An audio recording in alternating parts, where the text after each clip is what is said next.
मदन मोहन जी, सनातन गोस्वामी ने इनको प्रकट किया। मदन मोहन जी भी पहले जयपुर में ही विराजते थे। गोपीनाथ जी, गोविंद देव जी और श्री मदन मोहन जी तीनों जयपुर में ही थे।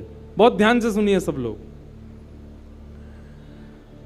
तो जयपुर के राजा की पुत्री मदन मोहन जी की सेवा करती थी।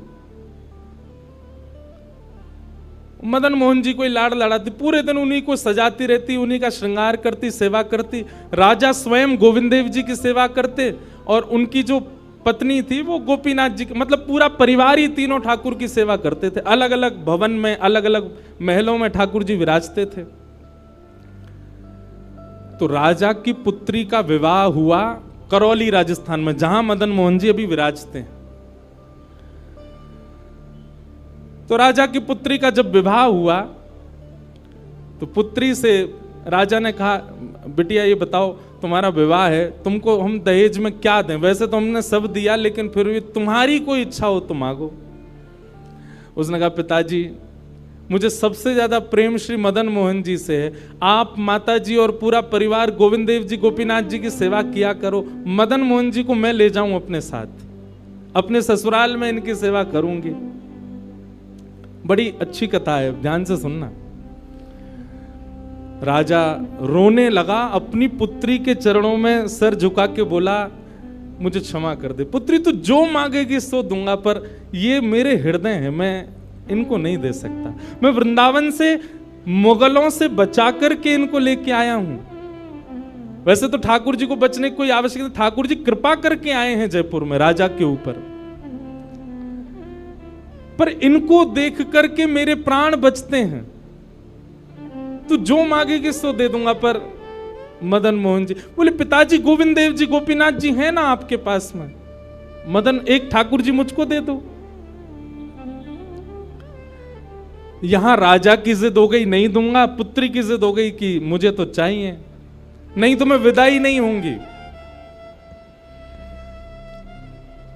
राजा की पत्नी ने भी कहा, अब इतनी कह रही है तो आप दे दीजिए ना, हमारे पास 2 ठाकुर हैं, इनकी सेवा हम करेंगे विस्तार से। और वैसे भी मदन मोहन जी की पूरी सेवा बचपन से उसने ही की है। तो राजा ने एक प्रस्ताव रखा। बोले, अच्छा पुत्री एक काम करते हैं। बोले, क्या? मैं तेरी आंख पे पट्टी बांधूंगा और आंख पे पट्टी बांध करके मदन मोहन जी जैसे 7 स्वरूप तेरे सामने खड़ा करूंगा, जिनमें से 6 स्वरूप जो होंगे वो मैं बनवाऊंगा और 1 स्वरूप वास्तविक मदन मोहन जी होंगे।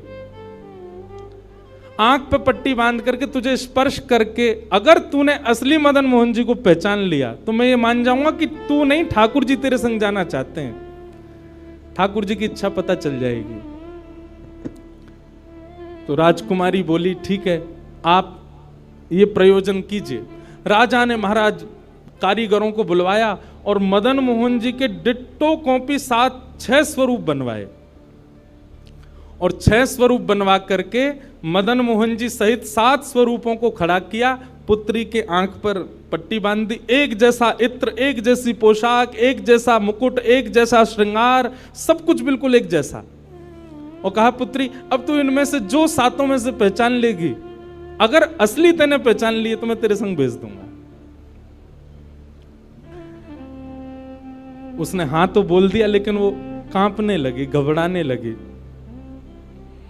जैसे ही उसने नेत्रबंद किए तो कथा ऐसी है कि वो रात्रि में जब सोई, अगले दिन परीक्षण होना था, तो रात्रि में जब सोई तो बहुत रोई और ठाकुर जी से कहने लगी, नाथ मैं आपसे बहुत प्रेम करती हूं, मैं आपके बगैर नहीं रह सकती, पर मेरे पिताजी की बहुत जिद है।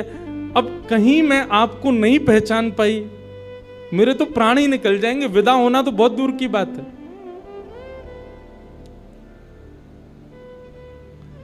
रुदन करते करते करते करते, बंधुओं एक मेरी बात बहुत ध्यान से सुनिएगा, कभी ठाकुर जी के विरह में यदि आपके अश्रु नहीं आए हैं ना, तो अभी आप भक्ति के भाव से बहुत दूर हो। आपको वृंदावन जाना अच्छा लगता है, वृंदावन में घूमना अच्छा लगता है, राधा राधा नाम ध्वनि पर झूमना अच्छा लगता है, कथाएं प्रवचन सत्संग बढ़िया लगते हैं। ये सब एक प्रथम सोपान, प्रथम सीढ़ी है। पर प्रमुख सीढ़ी तो भजन मार्ग या भक्ति पथ की विरह है। अगर वो आपके चित्त में कभी ठाकुर जी के लिए नहीं आया है तो अभी आप बहुत पीछे छूटे हुए हो। रात भर रोती रही और रुदन करते करते, नाथ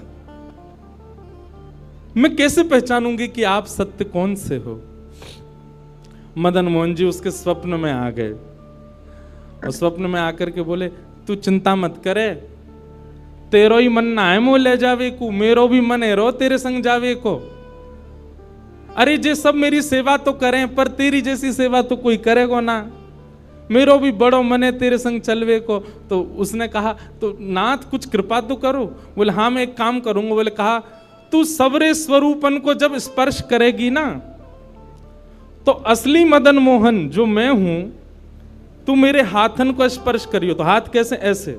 ठाकुर जी त्रिभंग लली ठाकुर जी हैं, तो ठाकुर जी बोले तू मेरे हाथन को स्पर्श करियो तो जितने मेरे अन्य स्वरूप हैं 6 वो तो ऐसे ही रहेंगे, लेकिन जैसे ही तू वास्तविक मेरे सामने आवेगी सो मैं अपनी इकन्नी उंगली उठा दूंगा, अपनी कोने वाली उंगली उठा दूंगा।